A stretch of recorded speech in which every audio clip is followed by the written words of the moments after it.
What's poppin', dogs? Mr. Allen here. We got ourselves quite the beautiful, fantastic, wonderful math problem to deal with here. We have p of x is equal to the product of f of x and g of x. And we want to know what's the degree of that p of x function. Is it a positive or is it a negative function? What are the zeros and also our end behavior? Holy guacamole, there's a lot to unpack here. So let's get after it, dogs. Let's get after it. Well, first off, if I look at my f of x function here, well, the difference here in my y values is not consistent. So it's not a linear function.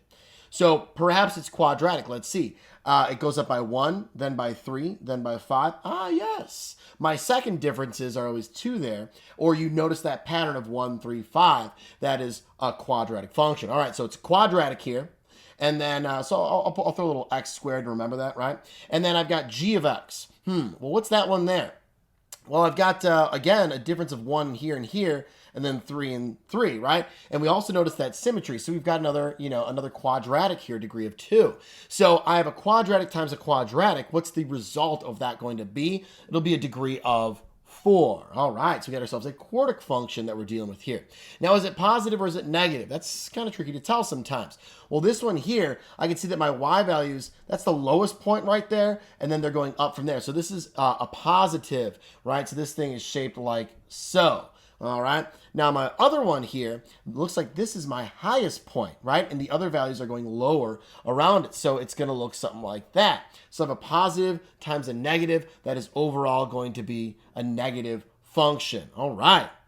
First two done. That's dope. What about my zeros? Where does this function equal 0? Well, it's going to be at negative 2 comma 0. And it's going to be at 2 comma 0. That's where my function equals 0. That's where our g of x equals 0 each time, which causes p of x to also equal 0. Now, f of x doesn't appear to equal 0 on our table.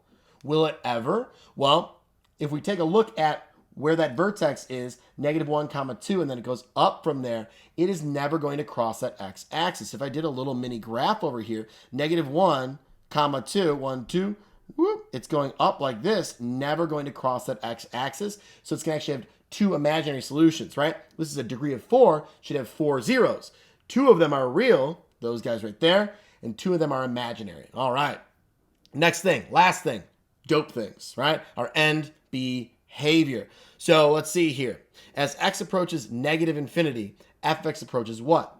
Well, I know that this is a negative quartic function, right? So it's going to look maybe something like this. I don't know exactly what shape's going to be, but the main thing I'm looking at are those arrows there, right? It's a negative quartic function. So if they're both pointing down, that means I'm going to be going to negative infinity for both of these here. As I go to the left side, it's going down. As I go to the right side, it's going down. Both negative infinity, both dope. That's a dope problem right there. I like that kind of stuff. A lot of scary things with the charts, right? With the tables there, but we handled it like pros.